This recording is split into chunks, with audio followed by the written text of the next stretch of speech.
नमस्कार बंधुरा पाकशाला टेन एंड ब्लग्से आपनादेर अनेक अनेक वेलकाम।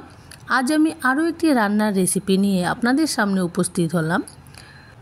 हाते समय कम, ताहले एरकम भावे माटन कारी रेसिपि तैरी करुन। 10 मिनिटेर मध्य माटन कारी रेसिपि तैरी हये जाबे।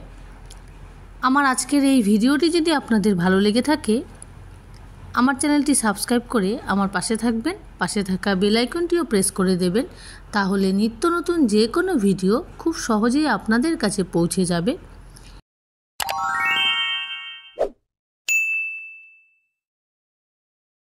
दस मिनिटे माटन कारी रेसिपिटी तैरी करबार जन्य 1 किलो माटन भालो करे धुए नेওয়া হয়েছে। ওর মধ্যে পরিমাণ মতো পেঁয়াজ কুচি দেওয়া হয়েছে। আমি খুব বেশি মশলা ব্যবহার করব না। বড় সাইজের দুটো পেঁয়াজ কুচি, পরিমাণ মতো হলুদ গুঁড়ো দিয়ে দেওয়া হলো। এবারে জিরের গুঁড়ো ধনের গুঁড়োটা অ্যাড করে দেব। 1 টেবিল চামচ জিরের গুঁড়ো, 1 টেবিল চামচ ধনের গুঁড়ো ওর মধ্যে অ্যাড করব। আর আলুও নিয়ে নিয়েছি। আলুটা একদম সরাসরি নিয়ে নিয়েছি। আলুটা ভেজে নেব না, না ভেজেই তৈরি করব। স্বাদ অনুযায়ী নুনটা এবারে দিয়ে দিলাম। আর 4 টেবিল চামচ পিওর সরষের তেল দিয়ে দেওয়া হলো।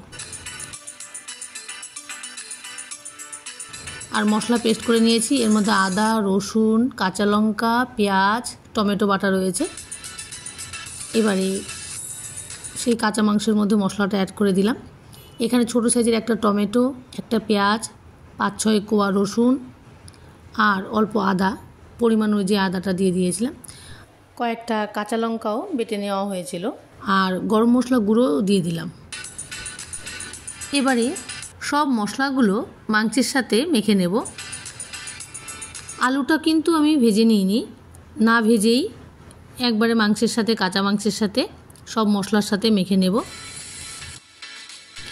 মাংসটা ভালো করে মশলার সাথে মিশিয়ে নিয়েছি। এবারে গ্যাসের মধ্যে প্রেসার কুকার চাপিয়ে পরিমাণ মতো সরষের তেল গরম করে ওর মধ্যে গোটা গরম মশলা, তেজপাতা ফোড়ন দিয়ে দিলাম, গোটা জিরেও ফোড়ন দিলাম।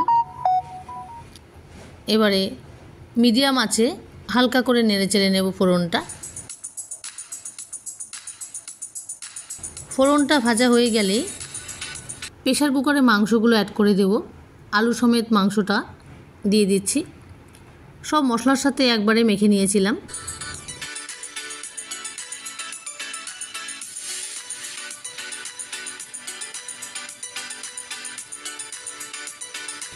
গামলার মধ্যে যে একটু মশলা ছিল সব মাংসগুলো দেওয়ার পর সেই মশলাটাও দিয়ে দিলাম। এবারে ভালো করে নেড়ে চেড়ে নেব। ফোড়নের তেলের সাথে ভালো করে মিশিয়ে নেড়ে চেড়ে কিছুক্ষণ রান্না করে নেব।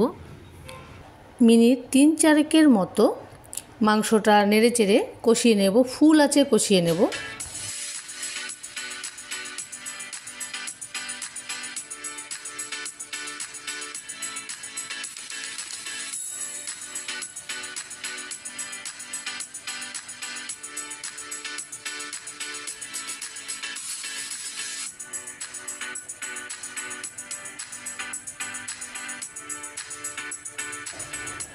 তিন থেকে 4 মিনিটের মতো ফুল আছে মাংসটা ভালো করে নেড়েচেড়ে কষিয়ে নিয়েছি।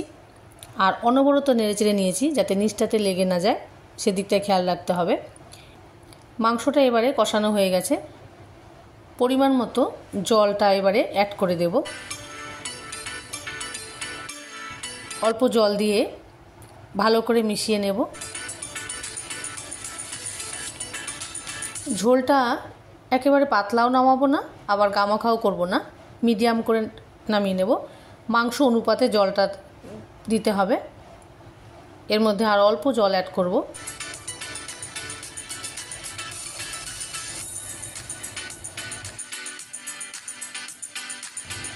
হালকা করে নেড়েচেড়ে এবারে প্রেসার কুকারের ঢাকনাটা বন্ধ করে দেব। প্রেসার কুকারের ঢাকনাটা বন্ধ করেই সিটি পড়ার জন্য অপেক্ষা করতে হবে।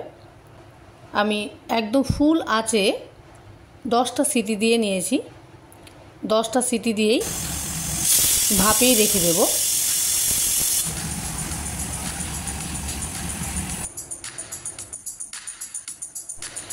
10টা সিটি পড়ে গেলেই অমনি রেখে দিয়েছিলাম। ভাপটা সরে গেলেই প্রেসার কুকারের ঢাকনাটা খুলে নিচ্ছি। এবারে